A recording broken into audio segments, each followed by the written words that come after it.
la vache heureuse, c'est un projet qui est un petit peu pilote, qui est très innovant.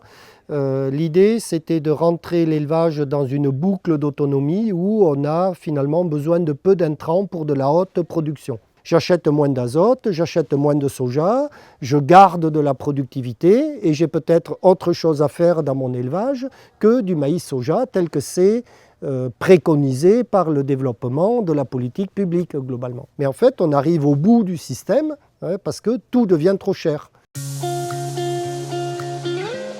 On a commencé à faire différemment. On a réinstallé des prairies, on a réinstallé des cultures fourragères à haute productivité, par exemple des métailles, et qu'on a ensilé pour faire des grosses productivités fourragères, pour mettre de la protéine fourragère dans les rations. Un métail, on a pris ça chez les agriculteurs bio, c'est un mélange de céréales et de légumineuses. Et en règle générale, on les a améliorés, on a joué beaucoup avec les protéagineux, et on a fait, plutôt que de faire du grain, on en a fait un fourrage très productif en biomasse, mais très riche en protéines. Et donc pour garder la haute productivité, on a continué à cultiver du maïs. Et celui-là, en fait, on a basculé toutes les techniques, on n'a pris que le grain, parce qu'il y a déjà assez de fibres dans l'herbe, pour faire un plat à peu près complet entre protéines et fibres de l'herbe et énergie du maïs grain. Et on a laissé la paille au champ pour nourrir les vers de terre. Et en fait, on construit de l'autonomie par ce système-là qui laisse rapidement du revenu. La sécheresse nous a obligés à changer le fusil d'épaule.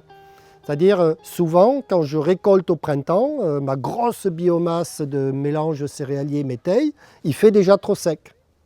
Et donc, le travail a consisté à non pas faire 2 cultures par an, mais à en positionner une principale à très haute productivité. Bon, on dit culture principale, mais il y a un trou en été, il faut le combler, il faut qu'il y ait des plantes qui poussent en été. Aujourd'hui, on a des solutions d'été qui sont arrivées. Et comment pousse une plante sans eau? Voilà. Donc là aussi, on a donc un fertilisant. Alors c'est 10-15 kg/hectare, c'est pas grand-chose, mais ça vous permet de démarrer une plante en conditions très difficiles. Et on se rend compte que la végétalisation, en fait, elle va vous amener de la rosée, tout simplement. Et rien qu'avec la rosée, vous pouvez faire pousser une plante. Mais il faut la capter, cette rosée, avant que le soleil ne la sèche. Et donc, dans le sillon de la plante, quand tu l'as semée, il y a un capteur d'humidité qui s'appelle la magnésie. Donc, si tu as laissé les pailles et que tu as semé dans la paille, cette paille, elle est un petit peu humide sur le sol, elle capte de la rosée, et cette rosée, tu la mets dans le sillon avec de la magnésie et des nutriments pour que la plante pousse. Et ça marche, et les plantes qui poussent 90 jours sans eau, ça s'appelle de l'amarante, du kénopode. C'est une plante qui permet de couvrir et de végétaliser, donc de refroidir la terre nue à ce moment-là. Et donc là, on voit que ces plantes qui poussent sans eau, elles sont capables de baisser de 15 degrés la température, donc d'accélérer l'accumulation de rosée au sol, que tout le système organobiologique sait gérer, lui. Et donc on voit que la biologie et la biodiversité avec le végétal associé est le gestionnaire de l'eau réellement.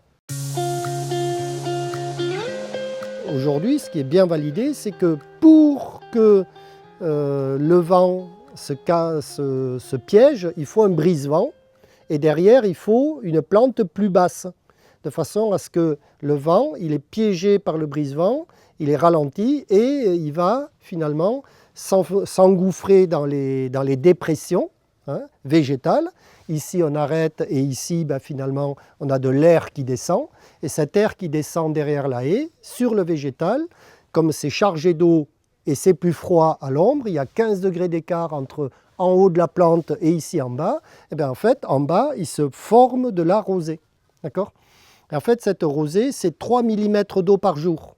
Et donc, l'arbre et la haie, en fait, c'est le seul moyen rapide de comprendre et de le mettre en place et de les laisser pousser. Parce qu'en 10 ans, c'est déjà fait. C'est-à-dire en 10 ans, vos arbustes, ils sont plus hauts que les cultures. En fait, c'est très rapide. Mais on pourrait déjà le faire avec les végétaux cultivés.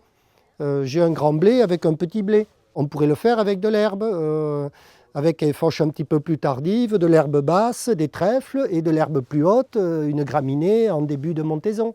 Tu vois, donc on peut en fait dans les mélanges, parce que c'est la règle du système, c'est la diversité et le mélange qui gagnent la bataille, et bien en fait vous avez tout de suite des solutions. Alors, peu performantes au début, c'est sûr, mais déjà vous allez capter peut-être 1 millimètre de rosée par jour.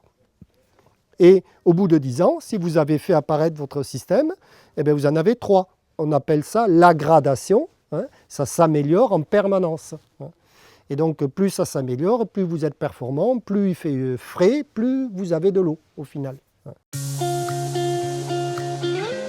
À un moment donné, il faut aussi oser une démarche. Parce que quand on a fait nos systèmes autonomes, on a fait un pas de côté quand même réellement. Hein.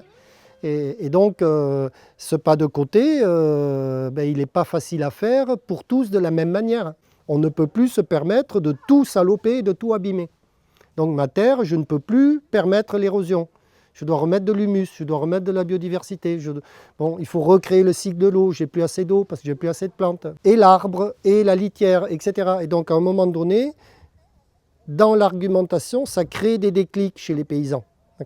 Et il va toujours attaquer le système qui lui paraît le plus facile à faire chez lui. La raison d'être du GI2E, c'est justement de prendre tout ce matériau et se dire, bon, ben ok, maintenant on va valoriser nos vaches, on va valoriser nos bocages, on va être fiers de ce qu'on fait. Le Brésil a fait cette bascule, les États-Unis sont en train de la faire, il y a des pays où ça se passe et des pays où ça ne se passe pas.